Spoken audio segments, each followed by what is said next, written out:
আসসালামু আলাইকুম। Mental preparation কোর্সের আরও একটা সেশনে তোমাদের সবাইকে স্বাগতম। আজকে আমরা কথা বলবো আমাদের সমাজের একটা অনেক বড় ব্যাধি নিয়ে, অনেক বড় একটা প্রবলেম নিয়ে, যেটা রিসেন্ট টাইমে ফ্যান্টাসাইজ করা হচ্ছে, অনেক বেশি পিনিক দেওয়া হচ্ছে এবং রিসেন্ট টাইমসে ঘটনাগুলো বাড়তেছে। গত কয়েক বছরে স্ট্যাটিস্টিক্স দেখলে দেখা যায় যে পরিমাণটা বাড়ছে সময়ের সাথে।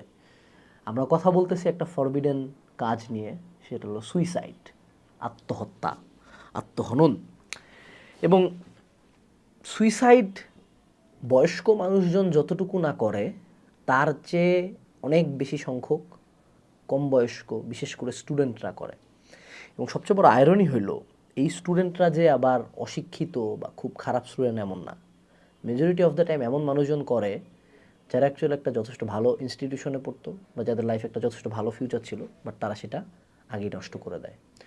তো আজকের আলোচনার বা সেশনটার কয়েকটা পার্ট থাকবে। প্রথম পার্টে এই সুইসাইডটাকে আমরা কয়েকটা অ্যাসপেক্টে দেখার চেষ্টা করব, যাতে আমার এই সুইসাইড নিয়ে আউটলুকটা একটু চেঞ্জ হয়। এবং তার পরবর্তীতে আমরা যেটা করব সেটা হলো যে এটা কি থেকে কিভাবে বের হওয়া যায় এই থটগুলা থেকে, সেটা নিয়ে কথা বলবো। তো প্রথম যে অ্যাসপেক্টটা, যেটা সুইসাইডের আমাদের মনে হয় যে প্রত্যেকের একটা জিনিস মাথায় রাখা উচিত, সেটা হলো রিলিজিয়াস অ্যাসপেক্ট। পৃথিবীর প্রতিটা ধর্মে সুইসাইড নিষিদ্ধ, কমপ্লিটলি নিষিদ্ধ। পৃথিবীর কোনো ধর্মে, কোনো জাতি, কোনো গোত্র, কোনো জায়গায় সুইসাইডকে গ্লোরিফাই করা হয় না। এটা আজীবনই নিষিদ্ধ।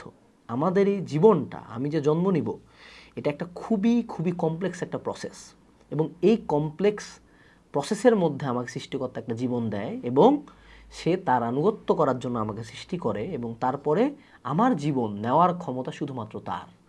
অর্থাৎ আমাকে যদি কেউ খুন করতে আসে, আমি ডিরেক্ট মাথা পাতে দিব না, আমি প্রতিবাদ করবো, আমি চেষ্টা করবো, মারবো, দৌড়াবো, চিল্লাবো। সর্বশেষে যদি মৃত্যু আমার ভাগ্যে লেখা থাকে, মরবো আমি। So I have to fight for it to the last moment. অর্থাৎ তোমার যদি ক্যান্সার হয় এবং তুমি যদি কখনো চিকিৎসা না করে সেই ক্যান্সার নিয়ে মরো, তার মানে তুমি আবার আত্মহত্যা করতেছো। আল্লাহ বলছে, ধরে নাও তোমার এমন একটা রোগ হয়েছে যেটার কোনো চিকিৎসা নাই, but you have to try to live. এটাই হলো বাস্তবতা। তো মনে রাখবা, তোমার এই জীবনটা তোমার না। এই জীবনটা তোমাকে শুধুমাত্র সৃষ্টিকর্তা দিছে এবং এই জীবনটা নেওয়ার ক্ষমতা একমাত্র তার।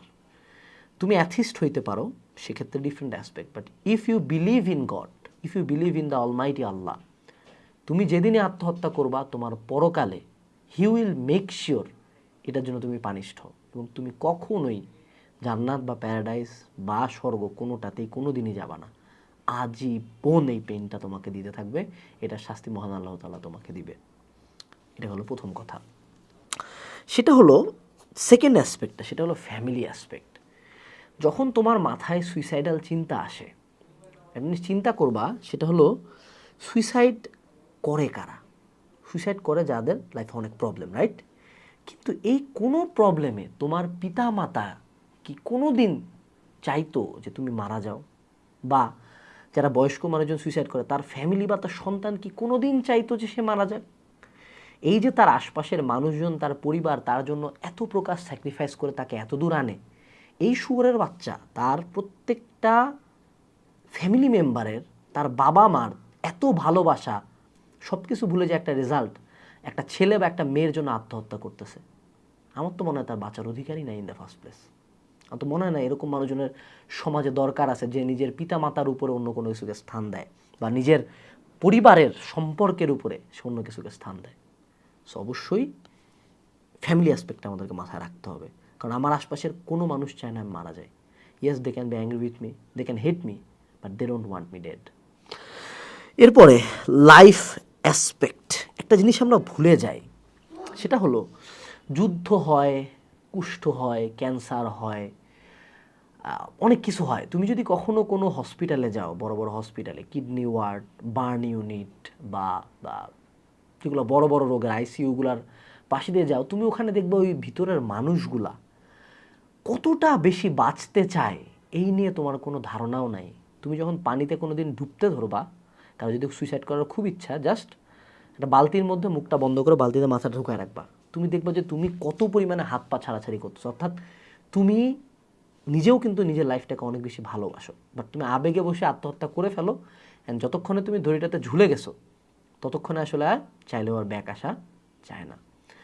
তো আমাদের এই জীবনটা কিন্তু অনেকের কাছে অনেক স্বপ্নের। তোমার কাছে তোমার জীবনটা হয়তো বা খুব একটা লুক্রেটিভ না, বাট ওই যে পথশিশু যে ট্রেনে কাটা পড়ে একটা পা হারাইছে, যার বাপকে জানে না, যার মা হয়তো বা পাগলি, তার কোনো ফ্যামিলি নাই, সে ট্রেন স্টেশনে ঘুমায়, সে তোমার লাইফটার জন্য আরেকটা পা দিয়ে দিত, ওর পিছপা হবে না, ও পঙ্গু হয়ে যাবে, তাও তোমার লাইফটা চায়। তো এইটাই হলো লাইফের অ্যাসপেক্ট, যে লাইফটাকে আমরা যতটা তুচ্ছ ভাবি, unless you get a near death experience, তুমি বুঝবা না তুমি তোমার লাইফটাকে কতটা বেশি ভালোবাসো। এবং প্রত্যেকটা মানুষ ভালোবাসে। ওই মরার আগে মানুষজনের একটা কথাই অলওয়েজ খেয়াল হয় যে এই পৃথিবীটা কত সুন্দর, এবং পৃথিবী কেউ ছাড়া যেতে চায় না, বিশ্বাস করো। মানে যার বয়স 99 বছর বয়স হয়েছে, হ্যাঁ, সেও পৃথিবীটা ছাড়া যেতে চায় না, সেও চায় পৃথিবীতে থাকি। ঠিক আছে, এবার হলো সোশ্যাল অ্যাসপেক্ট। তুমি আত্মহত্যা করলা, তোমার প্যারা তখন থেকে কাইন্ড অফ তুমি ধরে নিলা শেষ। বাট তুমি একটা জিনিস ভুলে যাও যে আমাদের সমাজ কিন্তু আত্মহত্যাকে প্রচণ্ড ঘৃণা করে, এবং যেই ফ্যামিলি থেকে আত্মহত্যা করে ওই ফ্যামিলিকে, ওই বাবা মাকে, ওই সন্তানকে, ওই স্বামীকে, ওই স্ত্রীকে, ওই পার্টনারকে আজীবন এটার গ্লানিটা বহন করতে হয় সমাজের কাছ থেকে। সমাজ তাকে কিন্তু প্রচণ্ড ছোট করে দেখে। সো তুমি যে মরতেছো, তোমার প্রবলেম শেষ হইতে পারে হয়তোবা, কিন্তু তুমি মরার পরে তোমার ফ্যামিলি, তোমার বাবা মা এবং বাকি সবার প্রবলেমটা কিন্তু শুরু হচ্ছে। তো এটাও একটু মাথায় রাখিও যে জাস্ট একটা বাস্টার্ডের মতো নিজের দিকটা দেখলা, তারপরে নিজের ফ্যামিলির লাইফটা তো বাঁচে থাকার সময় কোনো ভালো করতে পারো নাই, বাট মরার পরেও তাদের লাইফটা হেল বানায় দিয়ে যাবা। Don't do that. এটা আসলে তুমি চাও না, ট্রাস্ট মি, তুমি এটা চাও না। এরপর আসো, সেটা হলো হোয়াট টু ডু। এখন আমরা শুরু হবে যে কী করবো আমি, এই চিন্তা আমার মাথায় আসলে। প্রথমত যদি আমার মাথায় সুইসাইডাল থিঙ্কিং আসে, ফার্স্ট অফ অল কথা কও ভাই। এই চিন্তা আমার খুব ক্লোজ একটা ফ্রেন্ড শাহরিয়ার শামস, ও আত্মহত্যা করছে। তো ও স্টোরিটা হইলো, ও আত্মহত্যার প্রায় 1 মাস আগে থেকেই আমাদের কারোর সাথে কানেক্টেড ছিল না, ফ্যামিলির মানুষজনের সাথেও কানেক্টেড ছিল না। ও একটা রুমের মধ্যে দরজা আটকায় দিয়ে নিজেকে রাখতো, এবং তারপর অ্যাট সাম পয়েন্ট ওই রুমে এসে আত্মহত্যাটা করছে।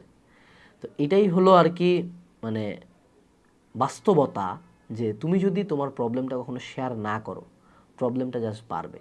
সুইসাইডাল থট হলো একটা ভাইরাস, এবং এর সবচেয়ে বড় পাওয়ারফুল ওয়েপন হলো আইসোলেশন বা শেয়ার না করা। যখনই এরকম চিন্তা মাথায় আসবে, বাপ মা ভাই বোন যতজন কাকে চিনো সবাইকে জানাও যে আমার এই চিন্তাটা মাথায় আসতেছে, যাতে তারা তোমাকে সময় মতো হেল্প করতে পারে বা তোমাকে নজরে রাখে। তুমি যদি এটা লুকায় রাখো, মনে রাখবে এটা হলো চুলকানি, এটা যদি কোনো ক্রিম না দেয় এটি বাড়বে, এটা দেখাইতে হবে যে আমার এটা হয়েছে, ক্রিম লাগবে আমার, তাহলেই ঠিক হবে। দেন শেয়ার। সুইসাইড মানুষজন করে, এটার আরও একটা বড় রিজন হলো তারা নিজেদের ভিতরের পেইনটা শেয়ার করতে পারে না। অ্যাজ এ হিউম্যান বিং আমাদের একটা খুব সুন্দর ডিজাইন আছে। ডিজাইনটা হলো যে আমরা পেইন ফিল করতে পারি, পেইন ফিল করি, বাট আমাদের পেইনটা অন্যজন ফিল না করে আমরা জাস্ট তার সাথে যদি শেয়ার করি যে আমি আপনার কষ্ট পাচ্ছি, তাতে আমার পেইনটা অনেক কমে যায়। শেয়ারিং আমার পেইনটাকে কাইন্ড অফ ডিভাইড করে। সো আমাদের প্রত্যেকের লাইফে এমন অনেক মানুষ আছে যারা আমাদের অনেক বেশি ভালোবাসে, উইদাউট জাজমেন্টে আমাদের সাথে কথা বলে, আমাদের সাথে মিশে। তাদের সাথে আমি আমার প্রবলেমগুলো শেয়ার করতে পারি, not to online random strangers, not to people who don't care about me, not to people who জাজ মি, যাদের সাথে অ্যাকচুয়ালি শেয়ার করলে হিতে বিপরীত হবে। বাট আমি এমন কারোর সাথে শেয়ার করতে পারি যে অ্যাকচুয়ালি কেয়ার করবে। তুমি দেখবে শেয়ার করলে পেনটা অনেক কমে আসছে। এরপরে আসো, সেটা হলো ভিজিট আ সাইকিয়াট্রিস্ট। এত কিছু করার পরে যদি তোমার মাথার মধ্যে এই চিন্তাটা থাকে, অবশ্যই একজন স্পেশালাইজড মানুষের কাছে যাবা, তার কাছে সেশন নিবা। মনে রাখবা ওই সেশনে তোমার হয়তো বা 3-1500-4500 টাকা যাবে, 4-1500-6000 টাকা যাবে, বাট অবশ্যই তোমার যে টাকাটা যাবে এটা তোমার জীবনের চেয়ে অনেক দামি। সরি, উল্টা বললাম। অবশ্যই যে টাকাটা যাবে সেটা নিঃসন্দেহে তোমার জীবনের চেয়ে অনেক কম দামি, অনেক কম দামি। তোমার জীবন তার চেয়ে 1000 গুণে বেশি দামি। সো ভিজিট আ সাইকিয়াট্রিস্ট, তার সাথে সব শেয়ার করো, সত্য সত্য ঘটনা, সে তোমাকে সলিউশন দিয়ে হেল্প করার চেষ্টা করবে। এরপর আমি একটা কথা বলি, ড্রাগস। সমাজ তো ড্রাগসকে অনেক খারাপ বলে, কিন্তু আমি এমন অনেক মানুষজনকে চিনি যারা হয়তো বা ড্রাগস নিয়ে ভালো আছে। আমি তোমাকে বলতেছি না নেশা পানি করো, বাট মনে রাখবা এই সুইসাইডের থটটা কতটা মানে নিচু প্রকৃতির, আমার চোখে যেই ছেলেটা মদ গাঁজা বিড়ি ইয়াবা এসব খায় বাঁচে আছে, সে আমার চোখে বেটার তার চেয়ে যে একটা প্রবলেম ফাইট না করতে পারে আত্মহত্যা করছে। সো এমন না যে তোমাকে আমি ড্রাগস নিতে বলতেছি, but it can be a great escape, at least initial escape. কারণ ড্রাগ অ্যাডিকশন থেকে তুমি পরে বের হইতে পারবা। যদি একবার মইরে যাও, আমি যদি বিড়ি খায় বাঁচতে পারি, আই হ্যাভ নো ইস্যুস, আমি বাঁচতে পারি, আমি বাঁচতে চাই। এরপরে আসো, সেটা হলো ডোন্ট বি অ্যালোন। আত্মহত্যা কখন মানুষ করে? একা, লুকায়, আলাদা একটা রুমে, তাই না? তো তুমি যদি একা থাকো, শয়তান তোমাকে আরও বেশি প্রলুব্ধ করবে, আরে রশিটা আছে, ঝুলা ঝুলা। ট্রাই করবা অলওয়েজ মানুষজন দিয়ে সারাউন্ডেড থাকার, এবং বাপ মাকে জানায় রাখবা, আশপাশের মানুষকে জানায় রাখবা যে তোমরা আসে যাতে চেক করো, কারণ তোমার উপর তোমার কন্ট্রোল নাও থাকতে পারে, বাট তোমার আশপাশের মানুষজন আছে। So try not to be alone, plus try to be busy. যত বেশি নিজেকে ব্যস্ত রাখতে পারবা, তত এই চিন্তাগুলা মাথায় কম আসবে। এরপরে গেট টু দ্য রুট, এইটা হলো একটা আমার লাইফ চেঞ্জিং একটা রিয়েলাইজেশন। মেজরিটি নেশাখোরকে যদি জিজ্ঞেস করা হয় তুমি নেশা কেন করো, ওর প্রথম অ্যান্সার হবে ভাল লাগে তাই, আমি অ্যাডিক্টেড তাই। বাট তারপরে যদি জিজ্ঞেস করো আচ্ছা তুমি আসলেই নেশা কেন করো, ও তখন তোমাকে একটা স্টোরি বলবে যে আমার এই ছিল, আমার লোনলি লাগে, আমার কাজের স্ট্রেস আছে, that's why I do drugs. এটা থেকে একটা স্কেপ পাই। অর্থাৎ ওর অ্যাডিকশনের প্রথম রিজন হলো অ্যাডিক্টেড, সেকেন্ড রিজন হলো ও লোনলি এবং ও সাফারিং আছে। প্রত্যেকের এরকম কিছু স্টোরি থাকে। সো তুমি সুইসাইডাল, এইটার মানে এই না যে তোমার সুইসাইডের রিজন জাস্ট সুইসাইডাল তাই, এটার পিছনে একটা বড় রিজন আছে, যেটা হয়তো বা তুমি কখনো ফাইট করতেছো না, হইতে পারে ব্রেকআপ, হইতে পারে ফ্যামিলি প্রবলেম, হইতে পারে রেজাল্ট খারাপ হয়েছে। So get to the root cause এবং ওইটা ফাইট করার চেষ্টা করো, যে ওইটার অ্যাগেনস্টে ব্রেনকে কীভাবে বোঝানো যায়। মনে রাখো তুমি তোমার লাইফে কোনো কিছু কন্টেইন করতে পারো না, কোনো কিছু কন্ট্রোল করতে পারো না, you can only control your mind. এইটা কন্ট্রোল করা শিখতে হবে, কারণ কিছু হইলো মইরা গেলাম, এইটা লাইফ, পৃথিবী কখনো এরকম কোনো বাস্টার্ড, কোনো শুয়োরের বাচ্চা, কোনো আত্মহত্যাকারী পাপীকে মনে রাখে না। লাইফ তাকেই মনে রাখে, সমাজ তাকেই মনে রাখে, ইতিহাস তাকেই মনে রাখে যে বলছে ফাক ইট, আমি করে দেখাবো। এরপরে আসো, সেটা হলো ডু হোয়াট ইউ লাভ। আমরা যত বড় হই, যত মানে বয়স বাড়ে, আমরা বুঝতে পারি যে ছোটোবেলায় যেসব ব্যাপার নিয়ে আমি প্যারা খাইতাম সেটা আসলে অত বেশি ইম্পর্টেন্ট ছিল না।